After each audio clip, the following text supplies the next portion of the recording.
Car ಮತ್ತು lorry ನಡುವೆ ನಡೆದ ಭೀಕರ ರಸ್ತೆ ಅಪಘಾತದಲ್ಲಿ ಕಾರಿನಲ್ಲಿದ್ದ 4 ಸಾವನ್ನಪ್ಪಿದ ಘಟನೆ ಮಾಣಿ, ಮೈಸೂರು ರಾಷ್ಟ್ರೀಯ ಹೆದ್ದಾರಿಯ ಸಂಪಾಜೆ ಸಮೀಪದ ಕೊಯನಾಡಿನಲ್ಲಿ ಇಂದು ಮಧ್ಯಾಹ್ನ ಸಂಭವಿಸಿದೆ.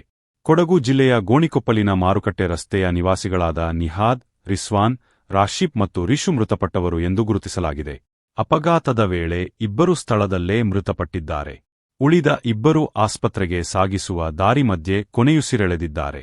ಗೋಣಿಕೊಪ್ಪ ಮತ್ತು ಹುಣಸೂರಿನ 4 ಯುವಕರು ಉಳ್ಳಾಲಕ್ಕೆ ಗುರುವಾರ ಕಾರಿನಲ್ಲಿ ತೆರಳಿದ್ದವರು. ಅಲ್ಲಿಂದ ಇಂದು ವಾಪಸ್ಸಾಗುತ್ತಿದ್ದ ವೇಳೆ ಈ ಅಪಘಾತ ಸಂಭವಿಸಿದೆ. ಕಾರಿಗೆ ಮಡಿಕೇರಿ ಕಡೆಯಿಂದ ಸುಳ್ಯದತ್ತ ಬರುತ್ತಿದ್ದ ಲಾರಿ ಡಿಕ್ಕಿ ಹೊಡೆದಿದೆ ಎಂದು ತಿಳಿದುಬಂದಿದೆ. ಕೊಡಗು ಪೊಲೀಸರು ಸ್ಥಳ ಪರಿಶೀಲನೆ ನಡೆಸಿ ಮಾಹಿತಿ ಪಡೆಯುತ್ತಿದ್ದಾರೆ.